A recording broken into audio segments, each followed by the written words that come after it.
Assalamualaikum warahmatullahi wabarakatuh. Selamat pagi anak-anak. Hari ini kita belajar di pembelajaran terakhir di subtema 4, yaitu pembelajaran 5 dan 6. Yuk, sebelum kita memulai pembelajaran hari ini, awali kegiatan hari ini dengan bacaan basmalah bersama-sama. Bismillahirrohmanirrohim.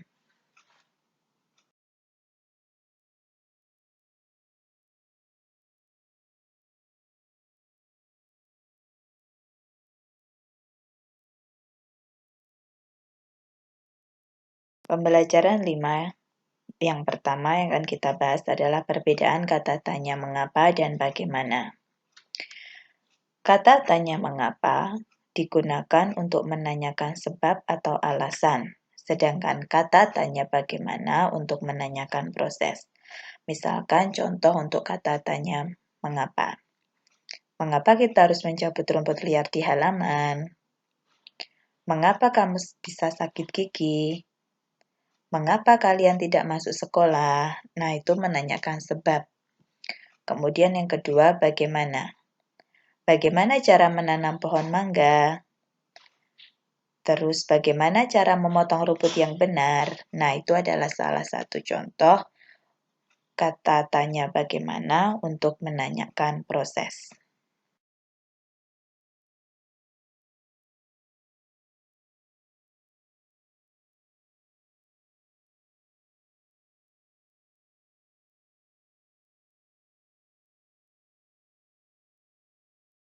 Selanjutnya, gerakan tertiup angin.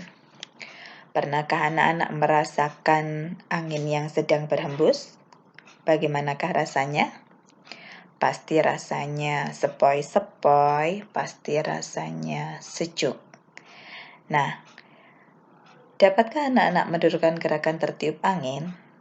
Nah, misalkan saja ketika kita tertiup angin, pastikan ada entah di salah satu bagian anggota badan kita, entah itu jilbab, entah itu rambut, entah itu baju, entah itu rok, pasti akan ada yang gerakan yang mengikuti dengan arah anginnya.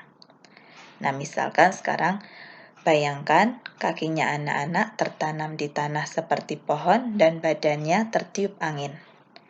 Nah, misalkan ketika angin bertiup ke kanan, dan pastinya pinggang itu akan meliuk ke sebelah kiri. Nah, ketika kita meliuk ke sebelah kiri, berarti karena ada angin dari sebelah kanan. Nah, anak-anak bisa melakukan dalam 8 kali hitungan. Sama seperti ketika angin berubah arah. Ketika angin berubah arah dari sebelah kiri, bertiup ke kiri, pastinya pinggang akan meliuk ke sebelah kanan. Nah, anak-anak bisa melakukan dalam 8 kali hitungan.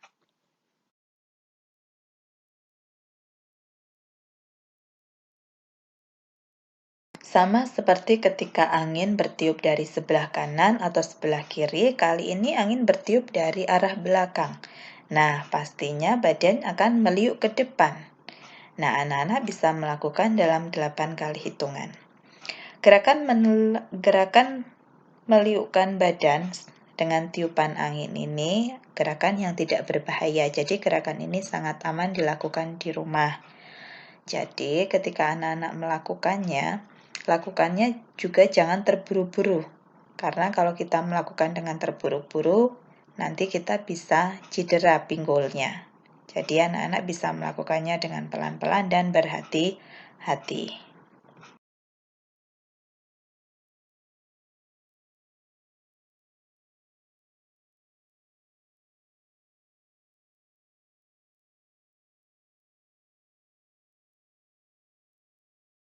Masuk di pembelajaran 6, yaitu tata tertib di sekolah. Nah, di pembelajaran sebelumnya kita juga sudah belajar tentang tata tertib di sekolah, kemudian tata tertib saat jam istirahat. Nah, tata tertib di sekolah itu adalah merupakan aturan yang harus kita patuhi dan harus kita laksanakan karena kita sebagai warga sekolah. Nah, apa saja contoh tata tertib di sekolah? Yang pertama, memakai seragam sesuai jadwal. 2. Datang ke sekolah sebelum bel berbunyi, jangan sampai terlambat. Kemudian yang ketiga, setiap hari Senin wajib mengikuti upacara. Nah, saat kita mengikuti upacara, kita memakai atribut yang lengkap. Kita memakai topi, kita memakai dasi, sabuk berwarna hitam, sepatu juga harus hitam, jangan ada pleret putihnya, kemudian kaos kaki juga warna putih. Kemudian yang keempat, warga sekolah wajib menjaga dan memelihara lingkungan sekolah karena sekolah itu adalah ibaratnya rumah kedua kita. Nah, apabila sekolah kita kotor, berarti ibaratnya rumah kita yang kedua juga akan kotor karena kita tidak bisa menjaga kebersihan.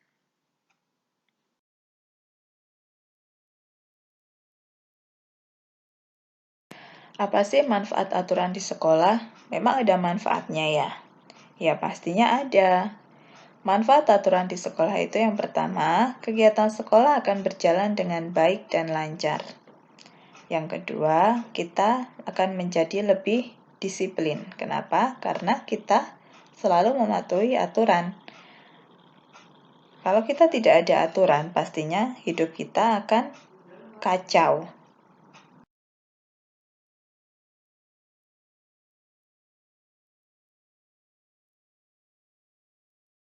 Selanjutnya, membandingkan berat dua kelompok benda. Di pembelajaran 3 dan 4 kita sudah belajar tentang membandingkan lebih dari, kurang dari, atau sama dengan. Nah, sekarang anak-anak amati, di situ ada 4 buah gambar.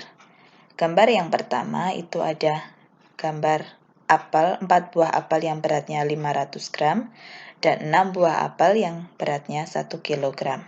Di gambar kedua ada 3 buah apel yang beratnya 2 ons dan 4 buah apel yang beratnya 5 ons.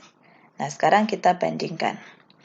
Berat A atau berat gambar yang pertama itu 500 gram. Kalau 500 gram kita jadikan kilo itu ada 0,5 kilo atau setengah kilo. Sedangkan berat gambar B 1 kilo itu tetap 1 kilo. Maka kalau kita bandingkan 500 gram dan 1 kilo, itu adalah 500 gram itu kurang dari 1 kilogram. Nah, bagaimana cara merawat tanaman?